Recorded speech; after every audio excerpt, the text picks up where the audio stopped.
Hello, I'm Chris Osmond, and this is Solutions. Enough complaining, let's fix America. Today is May 6th, and we're yet again facing another day in which our government is not taking care of the people of this nation. And as I've said in the past, a nation only exists as long as the people who live in that nation believe it exists. Eventually it will fall away. All empires in the past, and America is an empire, all empires in the past have fallen to the wayside and disappeared. There's a shelf life to an empire, and usually what happens is that empire extends itself too far, and America is doing that. It's devaluing its currency by printing trillions and trillions of dollars. It's devaluing the opinion of America to American citizens because they're not being taken care of. And the wealth transfer is going to continue to, it's going to outpace even the wealth transfer that occurred after 2008 when 5 million people lost their homes. Now, first thing I'd like to do is to address the fact that what I want to do with this video series is not to push my ideas on other people. It's just to present my ideas, and not just my ideas, the ideas that may have come from me or from others. And even at that point, when it comes from me or others, those ideas are only starting points for people to then go out and look for their own solutions to the problems. They may find better solutions than I present here, but at least they need to look for those solutions because they're not being offered. All I see on TV and the news media are complaints about this problem or that problem or this issue or that issue. I seldom, if ever, see people presenting actual solutions to the problems that we face in America and across the world, because it is a global economy, and we do need to take care of one another, whether it's in this country or whether it's in another country or whether it's on the other side of the globe. Anyway, first let me get to the recap from yesterday.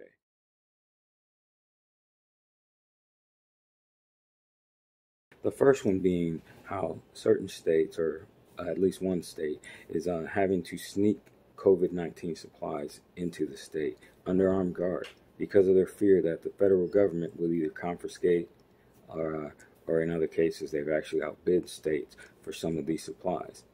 Now, what that indicates is a nation that is in disunity, and the saying is, united we stand, divided we fall, not the other way around. So that's something that Americans need to address, and the only way we can address that as far as elected officials is to vote all these idiots out, because they have shown that they can't even help people in times of crisis. I mean, a pandemic, and they're going on the fourth round of assistance, and most of that money has gone to some of the biggest corporations or some of the wealthiest people. That's ridiculous, because that does not mean that they support the majority of the people of this nation. Anyway, we can get that further into the confiscation of COVID-19 supplies, and I'll keep an eye on that and see what happens in the near future. Now, next, the next topic that I'd like to recap are the mom and pop shops that have for years now been being put out of business by big corporations like Walmart, like Whole Foods, which is owned by Amazon, and other companies like that, where they go into a small town, they basically put these companies out of business, and then pay people that live there poor poverty wages so that they can't afford even the products that those companies sell, and then those companies uproot and take off and leave the citizens of these small cities holding the bag with a bunch of unemployed people that can't find work because the biggest employer in the town has now moved on to another small city. Anyway, of course, that needs to stop. And of course, moving forward, we need to have businesses that are sustainable and that do support the communities and the nations in which they call home. But we'll get into that in a new topic today. I guess that's as much as I would like to recap. Now, one of the first new topics that I'd like to touch on is how to tell when your politician is lying. And it's not related to that stupid joke their lips are moving. It has more to do with comparing what they're saying to what you see in reality. Now, the latest example of what our leaders are saying, not really reflecting what's going on in the real world, was Donald Trump. How he was talking about how everything was great, the economy was great, the stock market was going up. But how many stocks do you own? And how big of an impact on your well-being, your personal economy, do those stocks have? For most people, stocks don't play any role in their lives nowadays, because most people can't really afford the stocks. I mean, Amazon, Apple, Tesla, these stocks are $700-800 nowadays, and that who can afford that? You buy one stock and it goes up by $20 even. So you've made $20. Is that going to support you in your life? So as I said, the majority of stocks are owned by a minority of people. The same holds for the amount of money in this country. The majority of the money is held by a minority of people. Now, so when you have a politician that sits there and talks about how great things are, all you have to do is look at your life, look at the lives of people around you, and you'll see the things that they claim on TV or at press briefings, they don't seem to match up to what's going on in reality. There are solutions to that. First off, like I said, compare what your leaders are saying to what you see in the real world, to what you see going on with your friends, family, and yourself. Secondly, there are places where you can look at what your politicians, their records. One is called Ballotpedia. I'll put the link down below. And basically, it provides the records of your elected officials, and it goes pretty deep. It goes down to the local level in some instances, but it provides a record of your elected officials, and it provides their wealth up to a certain time. Like people like Nancy Pelosi. Years ago, she was worth over $100 million. Now, she's been in public life for decades. She's been in federal government since at least the 80s, mid-80s. Same holds with Mitch McConnell. Nancy Pelosi is worth over $100 million. Mitch McConnell is his last wealth statement shows that he's worth $88 million. It's all on Ballotpedia. Just look for the link down below and then type in the name of whatever leader you'd like to look for. Now, the reason I suggested Ballotpedia is because it does provide the wealth of these people. Now, there is no way that Nancy Pelosi should be worth over $100 million as a public service for her almost the entirety of her career. Because if you look at what she makes in Congress or in the government, it's always been maybe less than $200,000 a year. Now, if you take all that money for the past 30 years, or when you go on Ballotpedia, look at the exact date when she started, or the year that she started working. You take all that money and you add it up, and you even give her the benefit of the doubt that she didn't pay taxes on any of it. It only adds up to like $12 million, and that's if she didn't spend a dime. But it looks like she spent some money, given the videos where she's standing in front of those industrial refrigerators with the freezers full of gourmet ice cream. So when you have someone like that, there's no way she can represent you honestly. She's getting money from somewhere that doesn't necessarily mean that your best interests are her best interests. So you need to take all what she says with a grain of salt. Then do your own research. That's the last solution. Look into these things for yourself. I'm providing a starting point. You may or may not agree with some of the solutions I provide here. That's fine. But my point in doing this video series is to show that there are people out there who do have solutions. And you can come up with your own solutions. But you have to know what's really going on. And you have to So you have to do your own research and look into these things, because there are answers, there are honest statistics about what your political leaders are doing, and contrasting with what they're saying. So let's move on to the next topic, and that is, it's related to the first topic, but it deals with Donald Trump. Donald Trump is terrible. He should not be president. I did not vote for him. I would never vote for him. But Donald Trump is a symptom of much larger problems. There are so many things that people blame Donald Trump for that were being done before Donald Trump was even president. So it doesn't make sense that he's being blamed for a lot of the terrible things that are going on. Things like deportations. There's a plethora of items that I actually have detailed in my book called Solutions. Enough complaining, let's fix America. Look on page 50 if you are on the paper, if you buy the paperback. And then I'm not sure how to discover it. I guess you can do a search in the Android app version of the book. Both the links for the Android app version of the book and the paperback will be listed down below. But check it out. As I said, on page 50, I run off a list of things that Obama did during his presidency that people are so outraged about with Donald Trump right now. So, as I've said in the past, Donald Trump came into existence as president because of what happened before him. He did not just appear out of thin air. When he tried to run for president in the past, people laughed at him. But for some reason, it stuck this time. And the only thing that I've come up with is that the previous administrations, Obama's, Clinton, George W. Bush, Poppy Bush, all those decades of not representing the people of this country have led to Donald Trump, which was in my opinion, it was an act of desperation by the people of this nation.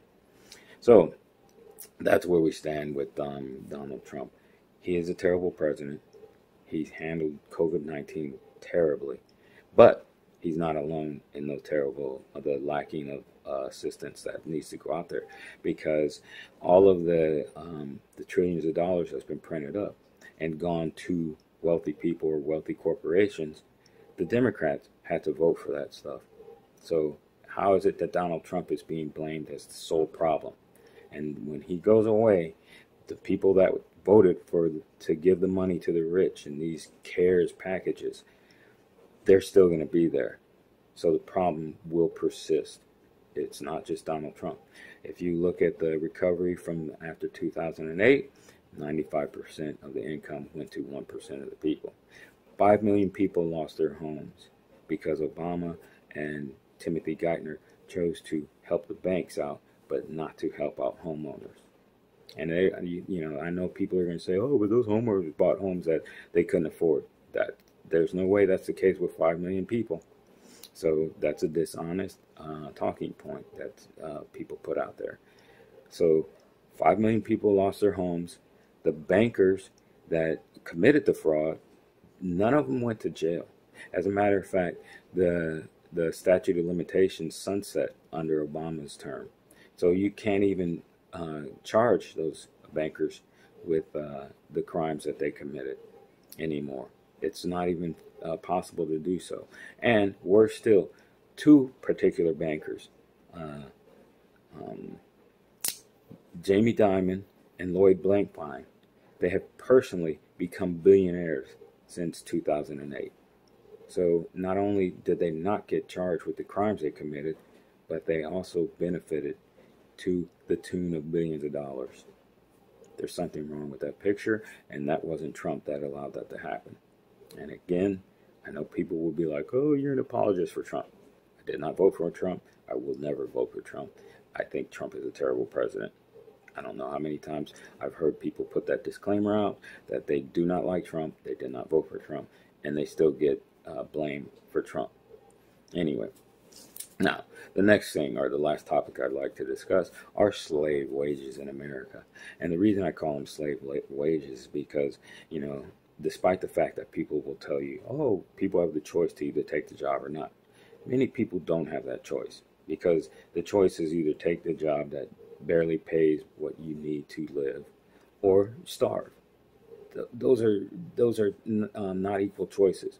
And anybody that tells you that, oh, you should be happy that you have a job, even if you're not even if it's not a job that pays a living wage, all you need to tell them is that every slave had a job and they live rent free.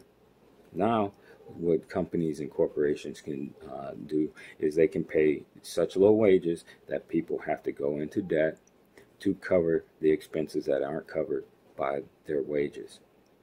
A lot of these companies are paying people such low wages that we, the taxpayers, have to subsidize their wages so that they can eat and so that they can have a roof over their head. So that's why I call them slave wages. Because if you have living in the richest nation that the planet has ever seen, but 44% of the people that live in your nation only make $18,000 in today's day and age, there's something wrong with that picture. That's unsustainable. Because and that number it increases. It's not like that trends down. The trends in America are always to benefit the rich and always harm the much larger portion of society. So that's unsustainable. You can't have a nation where everybody's going to be poor. Those empires that existed in the past that had such systems, they're gone. They don't exist anymore. And America is heading that way as well, as they print more and more monopoly money in the form of trillions of dollars that's going to the rich, not to anybody else. It's going to people who are going to buy up your small business or your small commercial property or your home. And that needs to stop. So what I propose for solutions to that is that eventually all businesses should be paying living wages. First off, that should be the final, the biggest solution. The second solution, a possible solution, would be that businesses that are 5 years or less in age, they should still pay a living wage, but they should also be able to apply for subsidies so that their wages can be offset for their employees for a certain amount of time. And that time, of course, would have to be determined. But that way, you have employees who can live, who can thrive, who can be consumers in our consumer economy, and who can keep the economy going because they can afford to not only survive but thrive, and to buy products from other small businesses or whoever they want to buy from. And then those businesses that are established businesses, more than 5 years, they should pay living wages, period. They should not be allowed to pay less than a living wage, because those companies, whether they're in your community or not, they do have an impact on your community. If they're paying poverty wages or wages that do not sustain or are not living wages, if they're paying such low wages, that has an impact on communities all across the nation. And companies, instead of having companies beholden to stockholders, they should first off be beholden to communities or the nations in which they call home. Because all that's happening now with these companies that are paying so low wages is that more and more people are going into more and more debt. And that debt is going to transcend throughout their generation, or throughout their generation, or throughout the coming generations. Their kids are going to owe that debt, because not only is that debt not just going away at debt, it's being moved onto the books of the kids of these people. So that is unsustainable. You can't have a nation where so many people are suffering. You can't have a nation where scarcity is the norm. So, I've provided links to everything that I talk about. The fact that there's 44% of the nation were making $18,000 or less before COVID-19 even hit. So there's no way these people could have had savings. Anyway, all that stuff will be provided. Links to all that information is down below. Now, The last thing I'd like to get to is join me tomorrow, because what I would like to discuss tomorrow are the people who are tasked with protecting and serving this nation.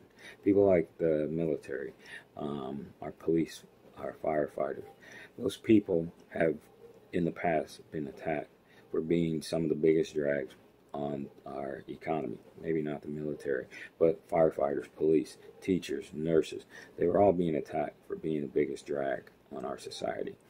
And right now we have the military who are being sent out there to protect this country. And when they come home, the country's not protecting them. So I'd like to talk about that a little bit tomorrow, and other topics. So join me tomorrow for Solutions, Enough Complaining, Let's Fix America. And hopefully we'll get some of these issues resolved. Thank you. Have a good day.